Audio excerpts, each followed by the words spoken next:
San Diegans accomplish great things every day. We care about our neighbors and our community. We are proud of our diversity. We are resilient. We hold our leaders accountable. We live in one of the most dynamic cities in America, the San Diego Union-Tribune, telling San Diego's story for more than 150 years.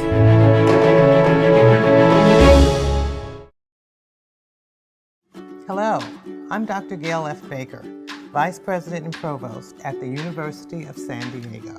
And I'm Dr. Noelle Norton, Dean of the College of Arts and Sciences here at USD. For the second year in a row, USD, along with its College of Arts and Sciences and Humanities Center, is proud to return as the presenting sponsor for the 2021 San Diego Union-Tribune Festival of Books. As a university deeply committed to the liberal arts, USD promotes a form of lifelong learning that ignites curiosity, builds critical connections across different ideas and topics by seeing them from unique perspectives. Our partnership with the Festival of Books enables all of us avid readers to come together as a community alongside renowned authors from all over the world and to dive deeply into imaginative stories and important themes. Yes, books do have the ability to open minds and hearts. On behalf of the University of San Diego, we thank you for joining us for today's program to explore the world of books with us. Enjoy the presentation.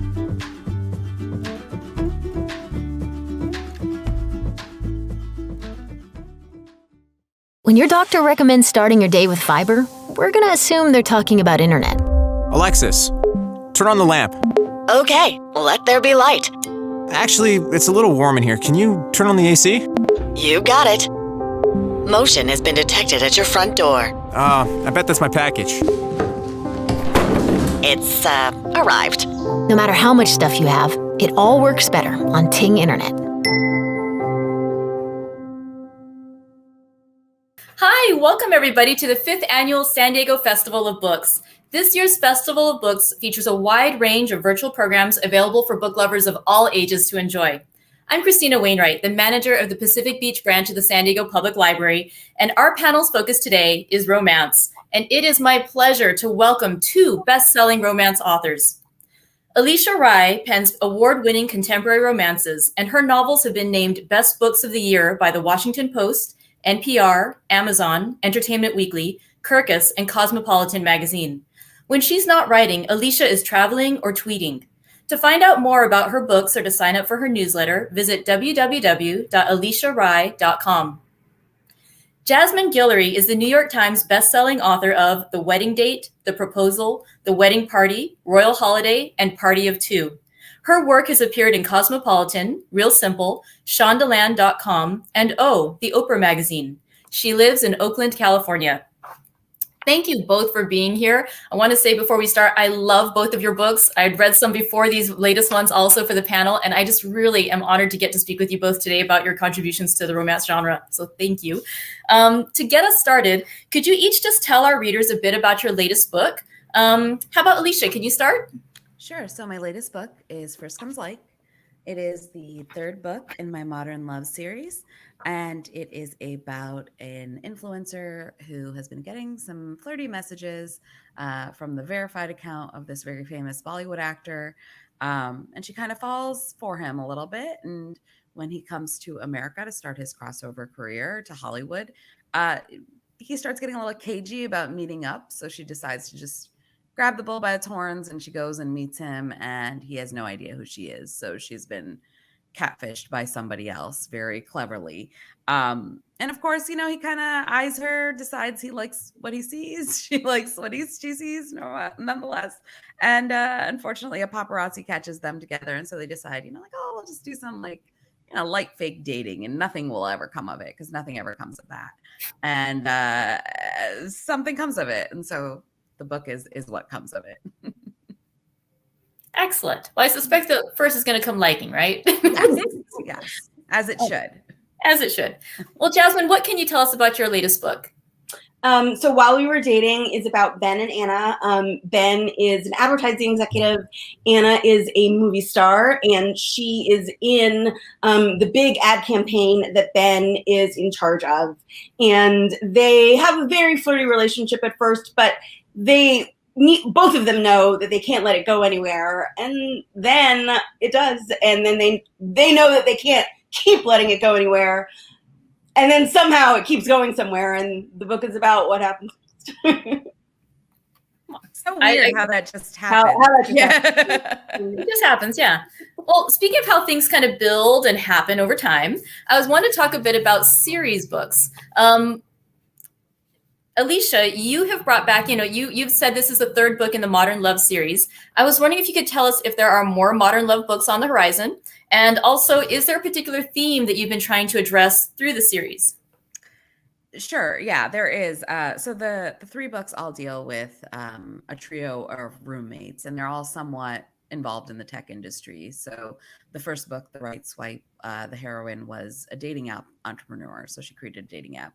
And then in the second book, the heroine, she was an angel investor. So she invested in a lot of tech companies mostly.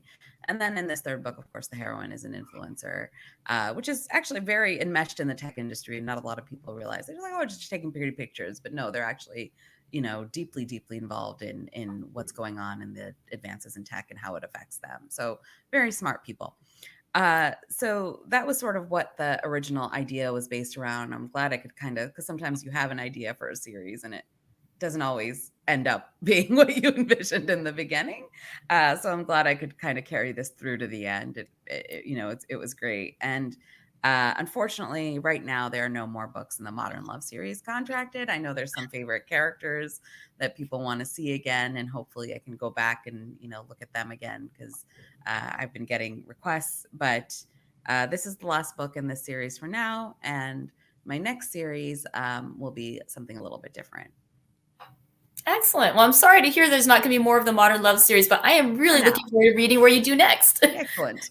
Well, Jasmine, I thought when I was looking at your books, to me, I see a connection between all of them. You have some characters who recur, but I haven't seen that you actually call it a series per se, although Goodreads does call it the wedding date series because that was the first book. I was kind of curious about your thoughts on that, like why you chose to not label as a series, or did I just miss that? You've been subtle in how you've labeled it. And then also, whether you call it a series or not, are there more books in a similar thing that we can hope for?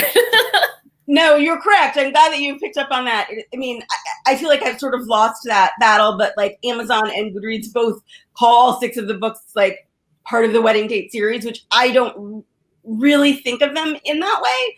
Mm-hmm. I sort of think of them as I feel like the first 3 were much more interconnected than kind of the other 3 have been. But it is hard to say, well, but the others are just related, but also not. And I've just sort of given up that fight. But this one is really the last one of this group of books. So it sort of felt like the right time to bring these people and their stories to an end. But I have really loved writing these books. They became a series kind of accidentally. I didn't really mean to keep going with it, but I just kept having more ideas for people who I have already sort of introduced in one book or another. But yes, the next books will be a little bit different. Well, again, I'm sad to not get to see these particular characters more, but I love how you built this world, and I'm excited to see the next world you're going to build for us. So thank you. I want to talk a little bit about mental health, if that's okay. In both of your books, at the end, you noted that it was challenging, in particular, to write these novels during the time of pandemic, to write about love and happiness while things were so uncertain and we were also isolated from each other in a lot of ways. I'm curious about how you think that COVID influenced your writing on both of these stories. For example, as I was reading the books, I kept noticing, again, in both of your novels that you mentioned self-care and therapy and how important these characters found it to talk about their feelings and to really consider. And I was wondering if, I was wondering if that was initially when you first envisioned these books, had you had that emphasis there about mental health and self-care, or do you think that there was an influence of COVID that maybe brought that more to the forefront as you were writing? In what ways do you see the pandemic influencing your writing, either, in the process of what came out in the book, the process as you're writing, or the product of the book that resulted? Who wants to start? I can start with that. 100% COVID influenced this book. I mean, I wrote the entire book during the pandemic. I started it last May. I had planned for this book. I knew it was going to be about Ben and Anna. I knew more or less who they were. The themes of mental health absolutely had not come into it until I really started writing it in the midst of a pandemic. I mean, it is kind of funny because it seems like it was kind of due for me. I am the only person in my immediate family who is not a mental health professional. So obviously at some point I was going to put a bunch of therapy in books. But this really felt like the right time when it felt impossible to write a book that didn't deal with mental health in the midst of a pandemic when everyone I knew was struggling with their mental health. And so I knew it was either going to come out like subconsciously or consciously. And I was like, I might as well just talk about it because it was I think such a hard thing for all of us to go through. And still is, though it's better now. Mm-hmm. Yeah. How about you, Alisha? I think this was definitely sort of a universal experience. I know for a lot of authors, my book, I think they all kind of have some themes of mental health or self-care or therapy in there because I'm a big fan of therapy for everybody. But there was definitely, when I was writing it, I wrote the first draft kind of before the pandemic, or the majority of it before the pandemic. And then when the pandemic hit, I looked at it and I thought, oh, none of this is right. It just doesn't seem accurate that a heroine with a family full of medical professionals isn't somehow affected or has no lasting effects.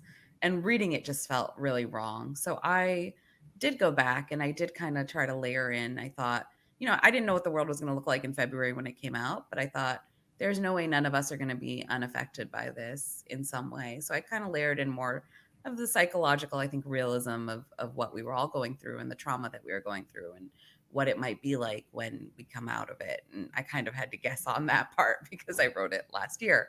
But yeah, I think it 100%, the process of writing was more difficult. The characters came harder. The story came harder. And I think the fact that it is, people call it a sweet book or, a lighter book. And I think part of that is that need when I was writing it to just want something sweet. I just wanted to see, and Girl Gone Viral kind of had the same themes to it, where I just wanted to see two good people, finding their way to each other and falling in love and not having a ton of internal struggle for that love. Just get there and like each other a lot and get together. And I thought, I didn't want a big dark moment or anything like that. I just wanted something sweet. And I think that's sort of the end result of my COVID books. Excellent. Well, I mean, I do think they both came out beautifully, and yours were some of the books. Both of your books were ones that I read and enjoyed a lot during my quarantining. And so thank you very much for everyone else who I'm sure who's also already read your books and is watching this today. I'm sure I speak for more than just myself when I say your books have been a lifeline. And so thank you both for what you've done. I want to talk a little bit about diversity, if we could. The romance genre, as we know, is one of the most popular genres in publishing. It's over $1 billion industry. I will say that sometimes folks who don't read romance sometimes think it's just one little thing. It's formulaic, but it's not. Romance has so many different flavors and colors to it. And I wanted to talk with you guys a little bit about it because you've both been outspoken advocates for more diversity in our industry, or in this industry. And I wanted to talk with you a bit about how you've helped more readers to consider how the industry can reflect our world better.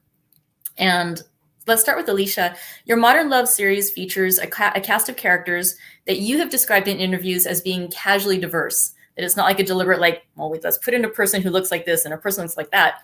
That's just life, Kat. We are who we are. We look different ways and we're casually diverse. Can you speak about the reactions you've gotten from readers about this diversity in your cast of characters?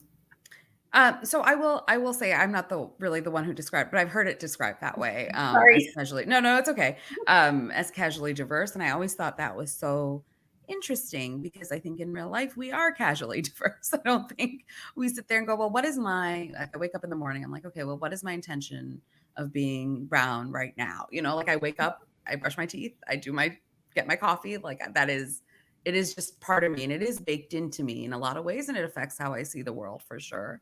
But at the end of the day, this is just how we are, and I think this is just how the world is. So that was my intention. I think that's always my intention in how I write and what I write. I grew up sort of all over this country. My family moved around a lot, so I've lived in big cities, I've lived in little towns, little cities, everywhere. And even in places that were not that diverse, I was there.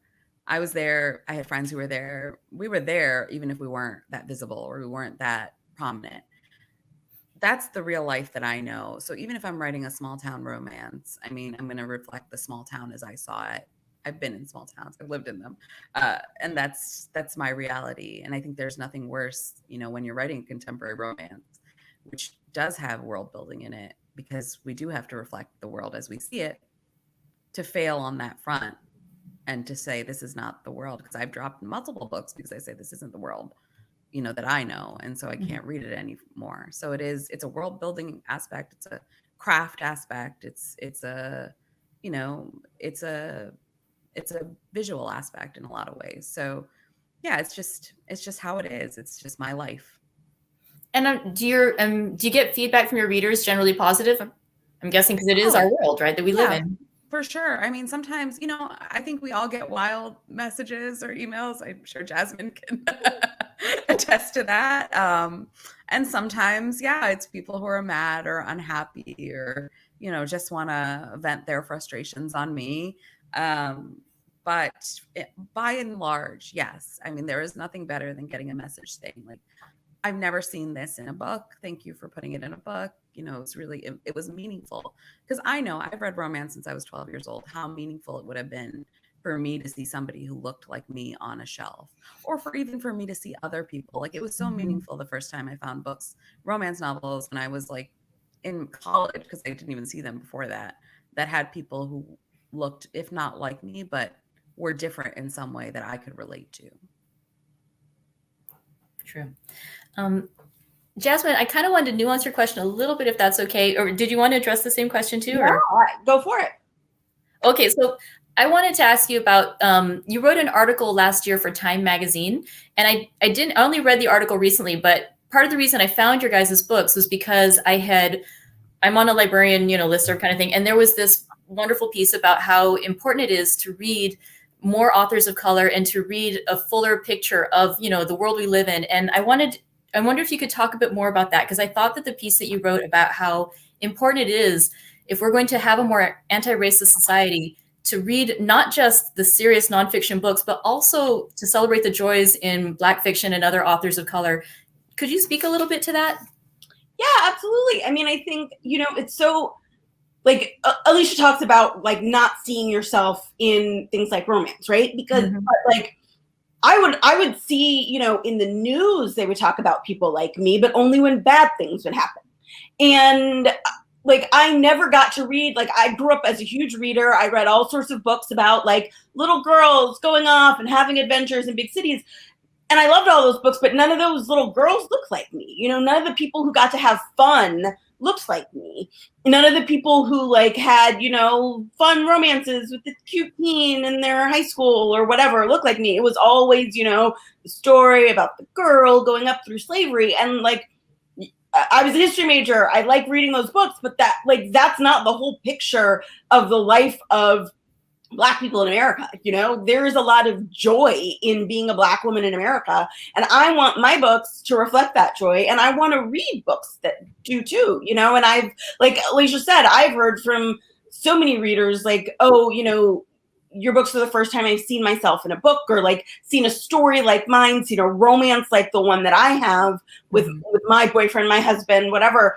And I mean, I love hearing that. I think it's wonderful, but it's also like, like until now. It took until 2021 for you to see, like, that's, you know, and so I just want more people to be reading those books, writing them, more books like that to be published, so that, you know, 10 years from now, readers aren't first seeing themselves in books when, you know, when they read books about fun and love and joy and good things happening. Absolutely. Thank you both for writing these stories. I mean, we need more of these stories. Really appreciate it. So I wanted to ask you a couple questions about your specific stories, if that's okay. Let's see. Alisha, let's start with you. First Comes Like is different from some of the other books that I've read of yours. And in fact, I think it's different from a lot of other romances in that the book is rather chaste, the storyline is. Can you tell us about your decision to feature this storyline and also any challenges you faced with trying to write a story that was both modest and steamy, which you did. But I was just kind of curious how that was for you. Yeah, it's actually harder than you would think, because it's a lot harder to just make like touching a hand sexy instead of making a kiss sexy. I discovered, at least for me. And I do think it was definitely more challenging than a lot of my steamier books, like the ones that have, you know, that get to bed a little quicker than this one did. And I do see this one recommended for like older teens sometimes, you know, from librarians and booksellers. And I think that that's really great. I think part of it for me is the characters and where they come from. And I do think that it would be a disservice to my readers to always write the same formula for each of my books, and they get to bed on this side, on this page, and then they move to this page. And then, you know, I think that would be boring for me to write, and it would be boring for them to read. And I don't want them to feel like all my books are interchangeable. I want them to feel like my books are a little bit different, because the characters are different, so they should be different.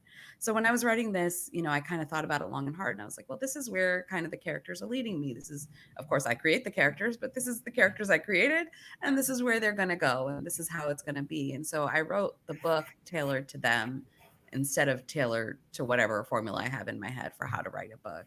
And I think it worked. I mean, I'm really happy with it. I'm really proud of it. It is different from a lot of my other books. If you read my books prior to New York publishers, they're very sexy and very hot.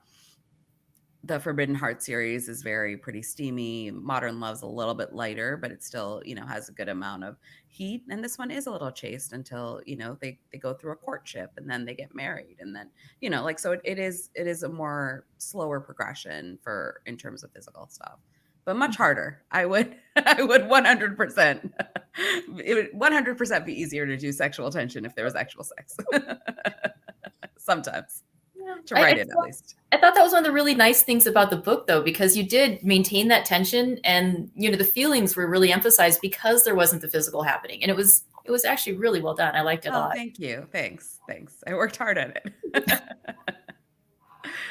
Let's see. Well, Jasmine, I was wondering for you, in addition to being a really great love story, While We Were Dating has a subplot about a secret sibling discovered through DNA testing. I was wondering what inspired you to include that storyline.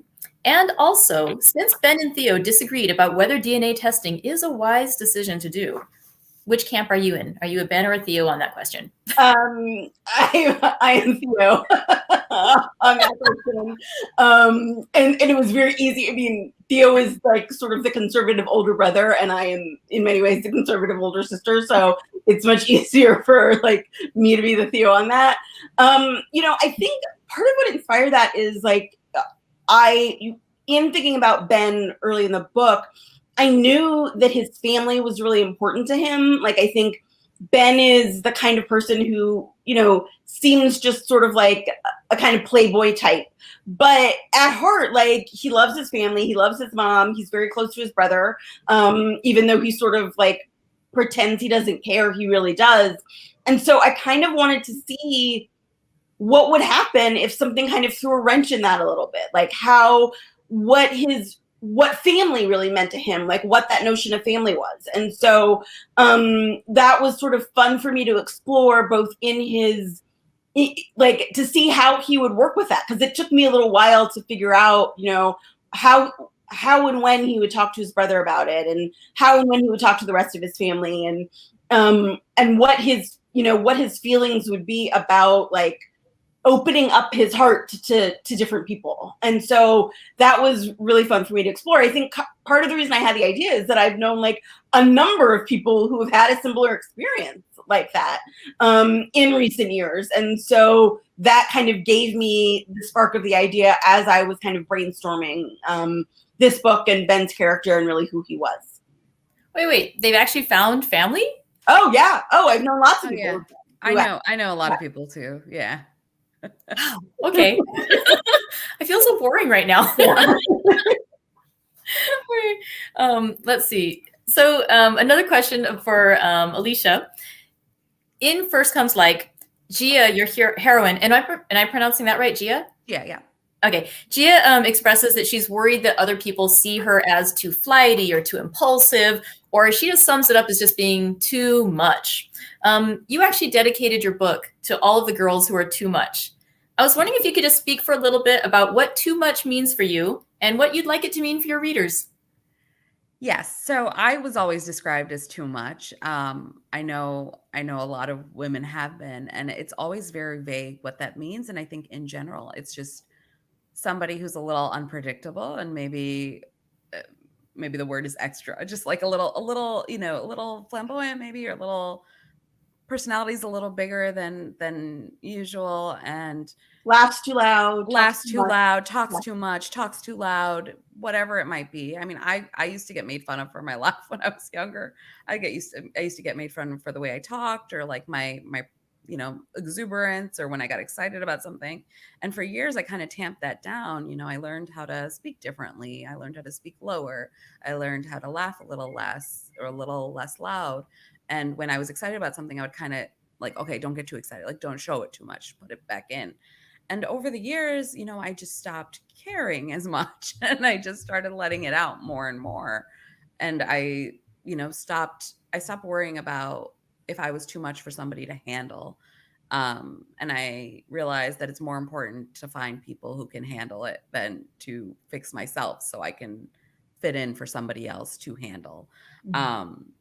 And that was a journey I had to kind of go on through my 20s and early 30s. And, Gia's in her late 20s. And I was just thinking like, oh gosh, like I know so many women like this with that similar story or with that similar trajectory in their life. And so I wanted to really bake it into her character, is that, her family just thinks she's a lot, she's a lot to deal with. She's a lot to be around. And that does affect you. It does make you feel like maybe I should make myself smaller. And at the same time, she's an influencer. I mean, her whole life is being big and boisterous and loud and on camera. And so she really can't. And it's an internal sort of struggle she's got going on all the time. And I wanted her to realize that there's no such thing as too much. It's just who you are. And it's better to find people who can deal with you as you are than to break yourself into smaller pieces for someone who can't. Beautifully said. I also loved how you had Lakshmi's scene with her in the book too. It was really just well done. Thank you. Oh, thank you. So Jasmine, I got to ask you, because I think your books, and again, wonderful, wonderful love stories, but also super fun. You are so good at doing humor. At the end of your book, there's actually a reader's guide. And one of the questions that they asked the reader, that was in the reader's guide was like, well, what's your favorite, like your most humorous scene? And I was like, oh my God, there's so many. And I was like kind of going through a few. I was kind of curious if you had a favorite scene, and is your favorite scene one of the funny ones or a more serious one? Or like what would be your favorite scene of the book? So I absolutely have a favorite scene of this book. And part of the reason it's my favorite is the process of writing it. There's a scene about midway through when Ben and Anna are at a bar together. And I remember when I wrote that scene, and usually like my first drafts are really messy. And I'm just sort of like, I always kind of have an outline, but sometimes I diverge from a little. And so this scene, I knew to me, it felt like before I wrote it, I sort of knew what the scene right before that was, and I knew what the scene right after that was. And I was like, all right, well, I just have to sort of write something to bridge that. And then I wrote it, and I felt like, oh my God, like this is where I figured out this whole book. Like I figured out who these people were, what the rest, like I knew exactly what the rest of the book was going to look like. And I remember texting two of my other writing friends when I finished it. And I was like, oh my God, you guys, I just wrote this scene in this book. Like, it feels like the turning point in the whole book. At least for me, it was. Like, it was really where I just knew exactly how to write the rest of it. And also, the first, I talked about this a little bit, but the first few months of writing this book was so hard. Like, I wrote it very, very slowly. I would write like I told Alisha this, but I hand wrote the entire first draft of this book. And I would write like a few pages a day. It was a struggle. And then when I wrote this scene and then like wrote the entire rest of the book in a month, because I just like knew how to do it. I just felt inspired by the characters and I knew exactly who they were. And so that really, even aside from like everything that happens in that scene, it is really my favorite scene for like how it influenced me in writing the book. Excellent. I love how it just sort of came together. You put in a lot of work leading up to it, but then it sort of flowed afterwards. Well, thank you both very much for taking the time to come talk to me and to all of our readers here in San Diego. I am so grateful you could be here today. I would also like to mention our booksellers. You can purchase these books, Alisha Rye's First Comes Like and Jasmine Guillory's While We Were Dating, from our local and official independent bookseller partners at bookshop.org/shop/SDFOB. Also, please consider supporting the San Diego Council on Literacy by visiting their website at literacysandiego.org and help to support literacy for all. You can continue to join us for a full program of author panels, exciting demonstrations, and live entertainment streamed entirely online. All videos will be available to watch afterwards at sdfestivalofbooks.com. Well, thank you again. Thank you to everybody who tuned in, and especially my thanks to Alisha Rye and to Jasmine Guillory for coming to talk about your books. This has been such a treat. Thank you for joining us today, and for everyone watching, happy reading. Thank you so much. Thank you.